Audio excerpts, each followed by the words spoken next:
नागपुर हिंसा का CCTV video सामने आया है। गाड़ियों पर पथराव करते हुए लोग दिखाई दे रहे हैं। उपद्रवियों ने पुलिस पर भी पथराव किया। 50 से ज्यादा लोगों को हिरासत में लिया गया है। नागपुर के कई इलाकों में कर्फ्यू भी लगा दिया गया है। धारा 163 के चलते सिर्फ स्कूली बच्चे और कॉलेजी छात्र और सरकारी जो है दफ्तरों में काम करने वाले लोग ही बाहर निकल सकते हैं। प्रशासन ने भी अपील की है कि शांति बनाए रखें, अपने घरों से बाहर ना निकलें और सेफ रहें। साथ ही इस वक्त पुलिस 50 लोगों को हिरासत में ले चुकी है। और ये सीसीटीवी की तस्वीरें इस समय आपके स्क्रीन पर नजर आ रही होंगी आपको, जहां पर आप एक तरफ देख सकते हैं पुलिसकर्मियों को और दूसरी तरफ आप देख सकते हैं उपद्रवियों को। और ये तस्वीर हम आपको बड़े स्क्रीन पर दिखा रहे हैं। हमने सर्कल किया हुआ है, उपद्रवियों की जो भीड़ है उसको हमने सर्कल यहां पर कर दिया है। लगातार वो पत्थर बरसा रहे हैं। अब सवाल यह है कि इतने पत्थर इस इलाके में आए कैसे, क्योंकि यहाँ पर जो जानकारी हमारे संवाददाताओं ने दी थी कि यहाँ पर सड़कें पक्की हैं, पत्थर यहाँ पर अमूमन दिखाई नहीं देते हैं। सवाल यहाँ पर खड़ा हो गया कि पत्थर यहाँ पर आए कैसे। दूसरी बात, ये दूसरी सीसीटीवी तस्वीर है जब उपद्रवियों की पूरी भीड़, एक पूरा मॉब आता है हाथों में लाठी डंडे लेकर। ये अलग अलग एंगल से एक ही जगह की सीसीटीवी तस्वीर हम आपको दिखा रहे हैं। दूसरे एंगल का सीसीटीवी है जहां पर सामने से भीड़ आती नजर आ रही है और उसके बाद वो आके गाड़ियों को निशाना बनाती है। एक और सीसीटीवी की तस्वीर है, यहां पर भी आप देख सकते हैं हाथों में लाठी डंडे लिए ये उपद्रव, ये मॉब आता है। जिसके हाथ में लाठी है, डंडे हैं, वो लाठियां बरसाता है गाड़ियों पर, और जिसके हाथ में कुछ भी नहीं है वो जमीन से पत्थर उठाता है और पत्थर मारना शुरू कर देता है गाड़ियों पर। तो एक बड़ा मॉब यहां पर अचानक इस इलाके में आया और उसके बाद उसने हिंसा का दौर शुरू कर दिया। एक दिन का ये विषय नहीं है, सुनियोजित है। ये लोग डरे सहमे हुए हैं।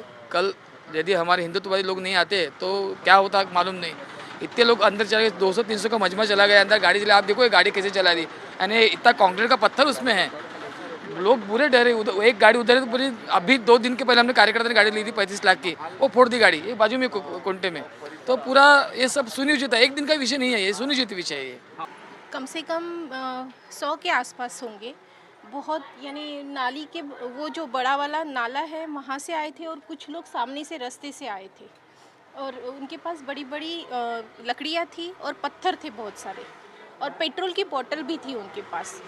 वो जैसे आए दरवाजे को लात भी मारी उन्होंने, बहुत बार लातें मारी कि दरवाज़ा खुल जाए, और गाड़ी भी फोड़ी और कूलर हमारा सामने तक ला लिया था रास्ते पर, और हमारे खिड़की के यहाँ से कांच और पत्थर दोनों फेंके थे उन्होंने। वो क्या घोषणाएं दे रहे थे, क्या अनुभव बताइए आपका। ये काफ़ी कठिन अनुभव है, पर ये अनुभव बताइए, वो क्या घोषणाएं दे रहे थे।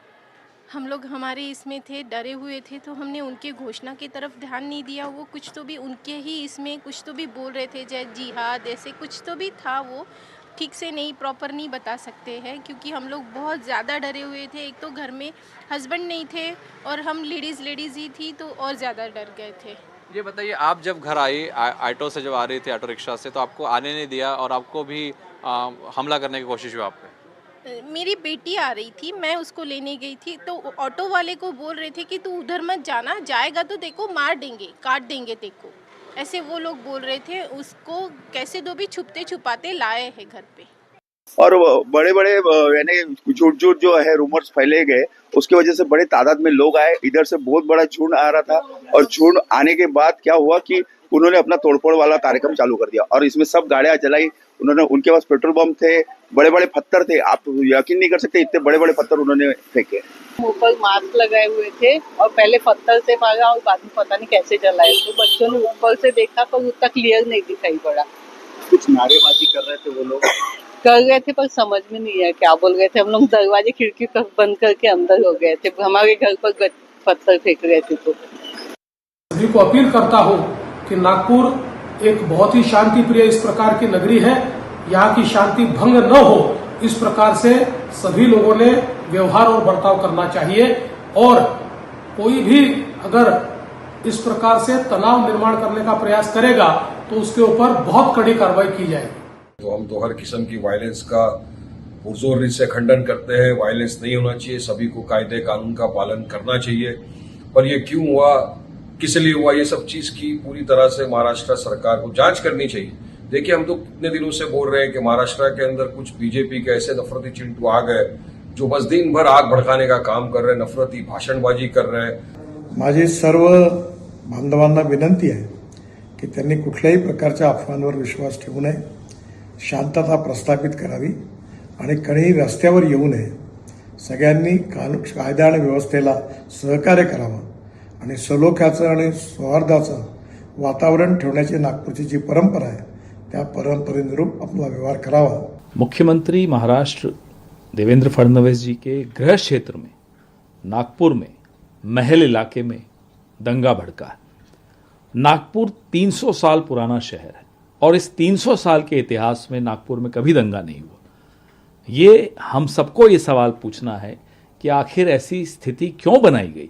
नागपुर में जो स्थिति निर्माण हुई है, जिन लोगों ने भी वो स्थिति निर्माण की है उनको कड़ी कार्रवाई होनी चाहिए। हमारा पुलिस प्रशासन वहां पर काम कर रहा है, कुछ हमारे पुलिस भाई भी जख्मी हुए हैं, लेकिन माननीय देवेंद्र जी ने, माननीय हमारे मुख्यमंत्री जी ने और हमने सबने पुलिस को कहा है कि किसी को ना छोड़े, किसी को ना बख्शे और जो भी इसमें होगा उसको ढूंढ के निकाले। देखिए, बहुत दुखद है। सरकार के संरक्षण के अंदर अगर ये इस प्रकार के आगजनी और इस प्रकार की घटनाएं होंगी, चूंकि आप नफरत को आग देने का काम कर रहे हो। गृह जनपद है मुख्यमंत्री जी का, मुख्यमंत्री जी को देखना चाहिए कि उनके गृह जनपद में आगजनी हो गई। आप इस वादे के साथ चुनाव जीते थे कि आप महाराष्ट्र को सांप्रदायिकता की आग में झोंक देंगे। आज तक नागपुर के इतिहास में ऐसा हुआ नहीं है और ये जो घटना हुई है, जिसकी भी गलती है उनको उसमें बहुत सजा मिलना चाहिए और ऐसी घटना फिर से न हो, इसके लिए शासन ने भी इसके बारे में ख्याल देना चाहिए।